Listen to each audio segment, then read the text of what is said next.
استاذ صافي كيفك؟ اهلا اهلا استاذ اغياث. يا اهلين يا اهلين، نورتنا يا اهلين فيك. كلمتين نضاف لانه ما بحمل جرايد وسخه بجيبتي. هل وصلني خبر من السكرتيره انه طالبني لامر بخصني وطالب اجي لعندك انا شخصيا، ما هيك؟ ولو يا استاذ اغياث، على مبدا اللي بده الثاني بيجي لعنده. وانا اجيت لعندك على مبدا اللي بده يهين الثاني بيجي لعنده.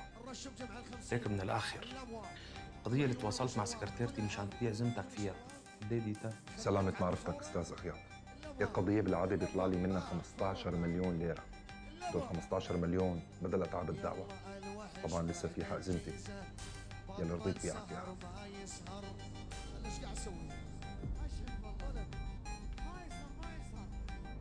الوحش بعد الجيزة بطل سهر ما يسهر. فوق منا حق ذمتك. شو؟ انت بالقضية نامت استاذ اغياث. اهلا وسهلا فيك.